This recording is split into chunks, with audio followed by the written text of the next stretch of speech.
Hey there, it's Natalie, and I'm here outside of Kosti in White Nile State in Sudan with the team of NRC, the Norwegian Refugee Council, and we're just wrapping up our last day here in Yahya's garden, sponge garden that we've made. So here's some of the team. Hi everybody. Hi Marwa. Hi.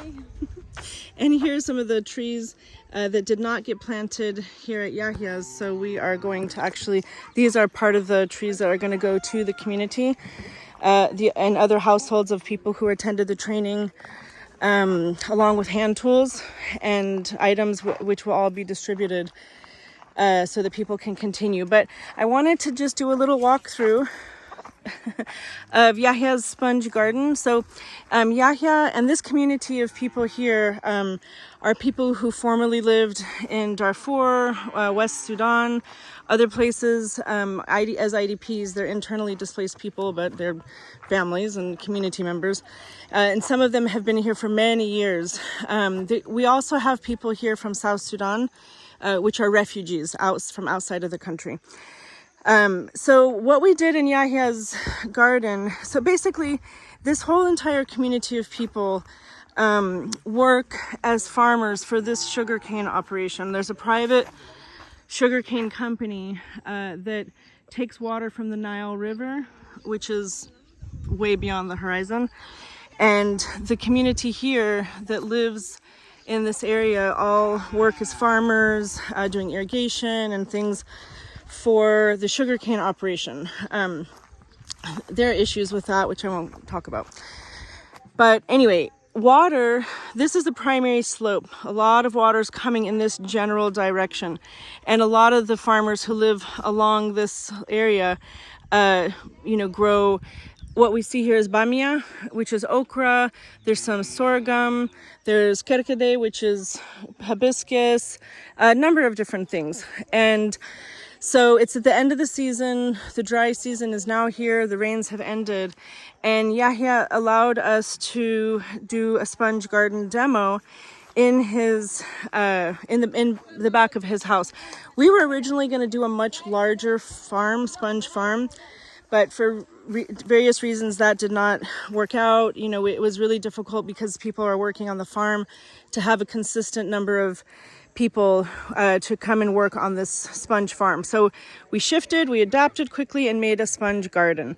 And this sponge garden we made by measuring we learned how to make A-frames, and then every 1.5 meters we measured the contour, and we just marked it with ash. We're only using locally available materials here.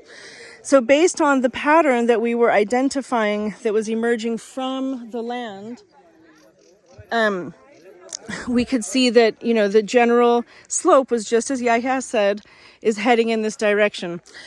So we took a look at, first of all, there's some things we couldn't disturb, like this pumpkin. Yahya and his family wanted to keep this pumpkin plant. Fine.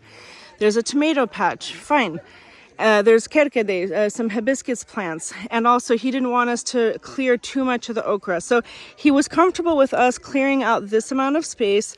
So this is the space that we used, and we marked out our system. So I'm standing at the top of the system and I'm walking as the water. So water will come into this smile berm, and in each smile berm, it'll come into these top two smile berms and then spill into another smile berm.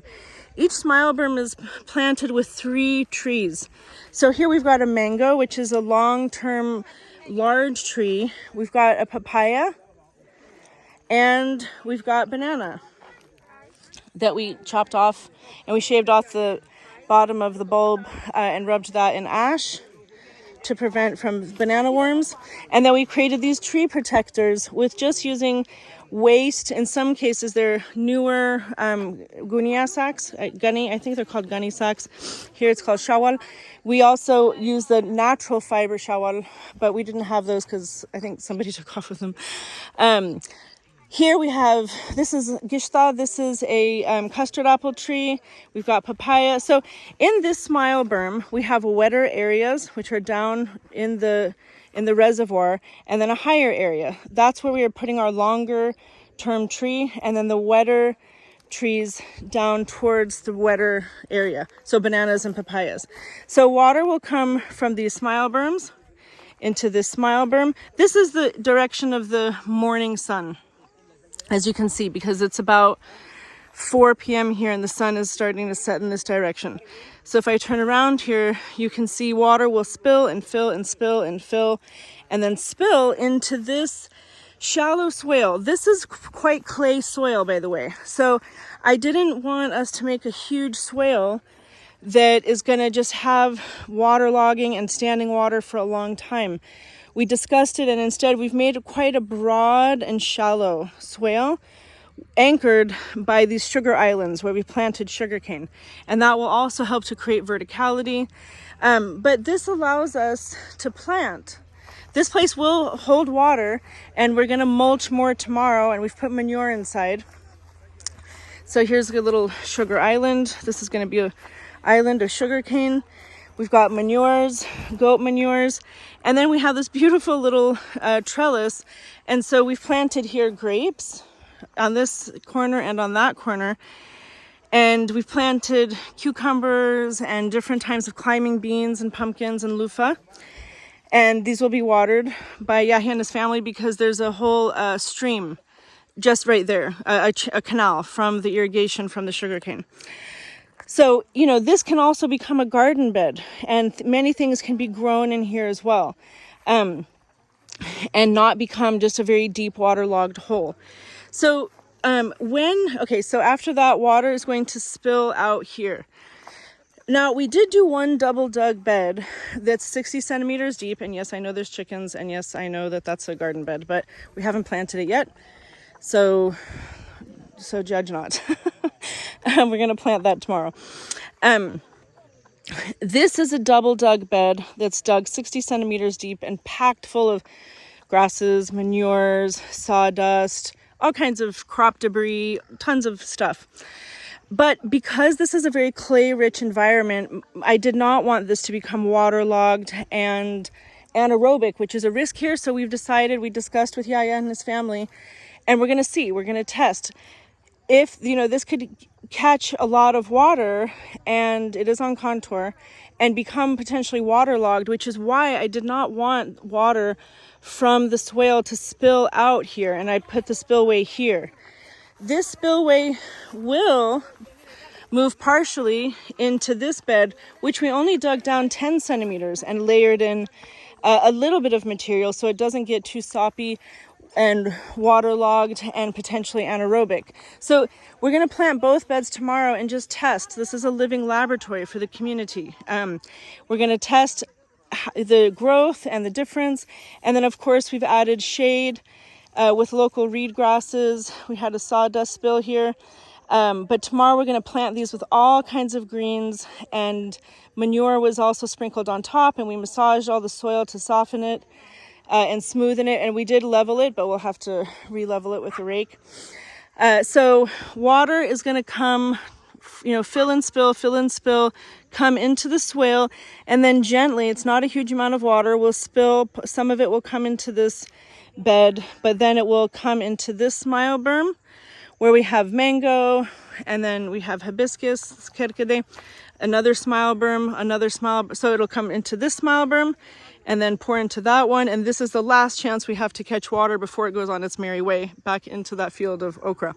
So we've planted date palms, pomegranates. Here we have a mango. That's a date palm. We've got papayas and bananas everywhere. We've got a grapefruit as well. So this is just a tight little garden. We've done plenty of mulching here. Lots and lots of mulching. And then again, for the existing tomato patch, just trying to fence that and protect it, added a bunch of manure and mulch, and that's it. I mean, it's been a wonderful, quick, you know, we were squeezed on time and on people. It's a little terrorist. This will be closed off tomorrow.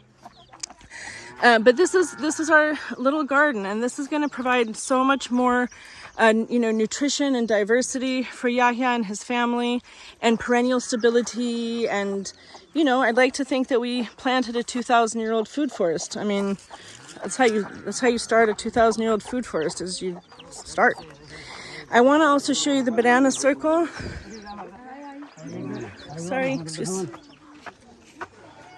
Marwa's taking attendance.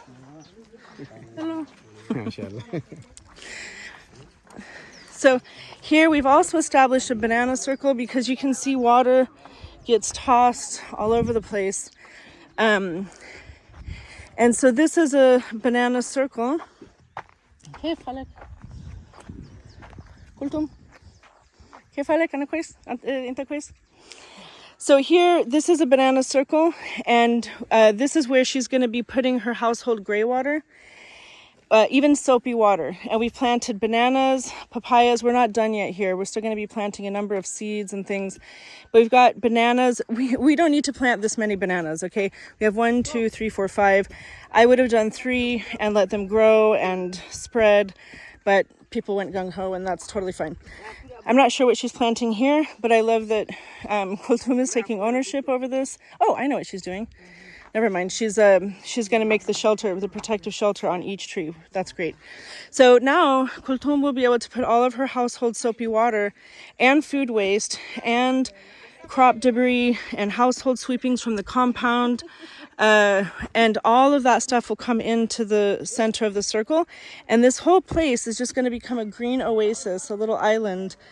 And this is not done on contour. We just were trying to show the simplest system that any household can do. And then, of course, this is going to be a tall, shaded place that will also help to shade this kitchen. And that's it. It's going to provide shade and coolness and a place where you'll have a lot of moisture security. And so many other types of crops can be grown in here, like pumpkins and jirjir, which is very popular here. That's rocket or arugula. Khudra, which is also molokhia or jute or Jews mallow. Shetta, like chili peppers and spinach and many other things. So a lot of other leafy green vegetables or other vegetables can be grown in here. And this will be a whole island of bananas and papayas. So that's it. There's tons of resources here, and it's just a wonderful place. I mean, there's so many resources. There's animal nutrient, there's grasses and crop debris. They've got reed beds growing. They have reed beds growing here, and this is what's used for these grasses to do fencing and shelter and roofing, thatch.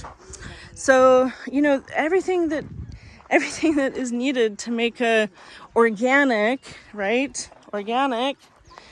garden, and we only have brought local, traditional, locally adapted, open pollinated varieties of seeds. Okay, we have not brought GMOs, improved seeds that are designed to not multiply at all. Only locally adapted seeds and open pollinated varieties, and only natural materials to build fertility of the soil. And then, of course, the water harvesting, the diversity of plants and trees, the perennial stability. So that's it. I don't know where Yahya is right now, but yeah, that's it. So I hope that's helpful. This is my last training on this mission, and hopefully heading home soon, inshallah. So yeah, thanks. I hope this is helpful, and hope you enjoyed the tour of Yahya's sponge garden. Thanks.